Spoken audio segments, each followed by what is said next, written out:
Hello, fabulous people. My name is Dr. Jesse James Grazier, and this video is about politics and science. Recently, I received my PhD in pharmacology. It took me a little over 4 years to do it. And while doing it, I learned a lot of things I kind of wish I never did, but I also got some cool science done as well. So this video is going to be mostly about the things that I wish I didn't learn, which is all the politics associated with science. So, politics of science, truth or power, and I would say it's because of the education system and how it's set up really to just input things into the population that will benefit the current government. So, I would say it's more about power than truth, honestly. Because if it was totally about truth, then people would just be freely allowed to research whatever they wanted. And if you wanted to research a certain topic, you would just go to researchers who are already in that field and you would directly learn from them. And after working with them for a while, you would have your PhD in, let's say, pharmacology doing natural products research. But that isn't how the education system works at all. You have to go through years and years of schooling, and then finally you might get the chance to work with the professor you want and get your PhD. And then there's even more politics about what you can really do research on in that specific lab. So we'll talk about all that today. So just talking about the top level of the politics, like if the House, Senate, and President is Republican or Democrat, just in general, and I don't really want to get into right or left things at all, but in general, the right or conservatives usually cut things a little bit too much when some things deserve funding, and the left kind of funds everything and is a little almost too inclusive when you just have paper mill labs or some ideas that just really have already been done or just aren't worth doing research on. So, politics exists at every level of science, not just coming from the top and what projects actually receive funding, because there's many different ways you can receive funding, not just from the government. But even if you have private money going to a lab, that lab might not be doing research the right way because the lab might just be a paper mill. I experienced this not in the lab I worked with. The lab I worked with and I worked in, my boss held its students to do all the research by themselves.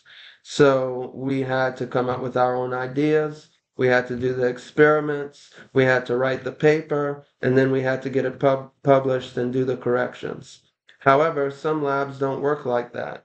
Some labs, the boss will come up with the idea, the boss will come up with the experiments they're going to run, and then the student will just run the experiments. So the student's basically a technician.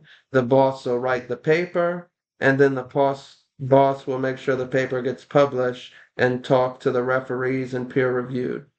So in this sense, the student gets a lot of publications, but can't answer a question. And really, when they get to other jobs, they can't do anything.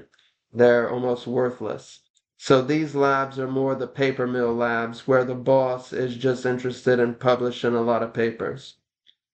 And these days there are a lot of scam data for this reason and a lot of almost fabricated data. And a lot of times it's not always because the student meant to do it in paper mill labs, but since they don't really know what's going on and they don't come up with these ideas themselves, they end up messing up the experiments. And then since they messed up the experiment and the boss is just trying to interpret it and publish a paper, they interpret it wrong, and then you end up with almost a worthless paper.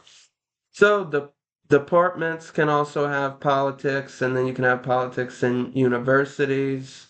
For instance, one department the psychology department, whatever it's doing, might think some things in neuroscience is it applicable and is almost pseudoscience to them, and then it happens vice versa, where neuroscience might think some of the things in psychology and psychiatry are almost pseudoscience just because of really their political opinions about things. But really, it's all the same thing we're talking about, so these opinions shouldn't get in the way.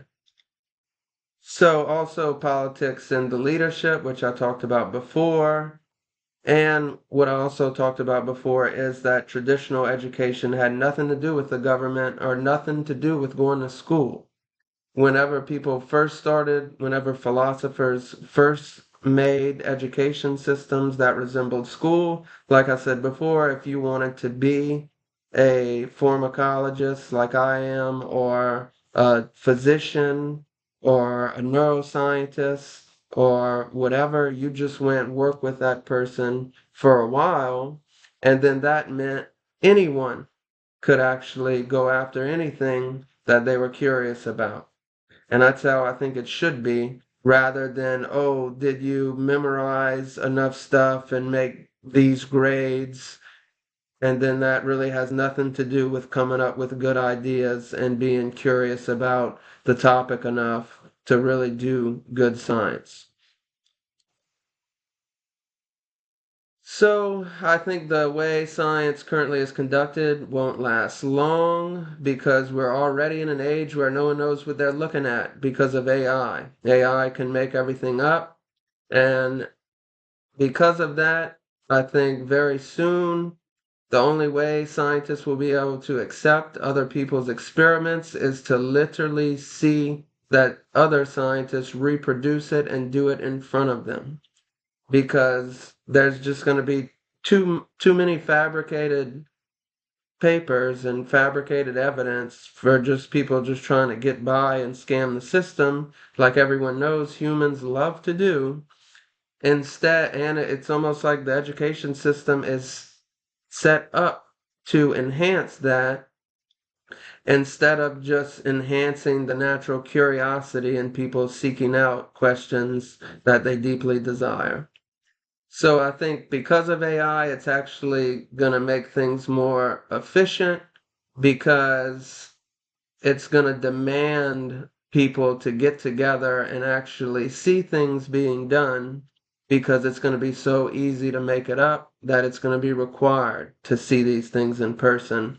And I think that's actually going to make the practice of science work better because it's going to demand things to actually work, because you can't just make it up and publish it because people are going to have too many doubts that you just made it up with AI. And AI is only going to get better.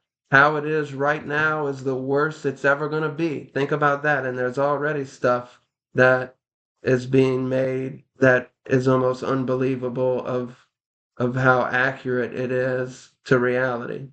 So it's only going to get better.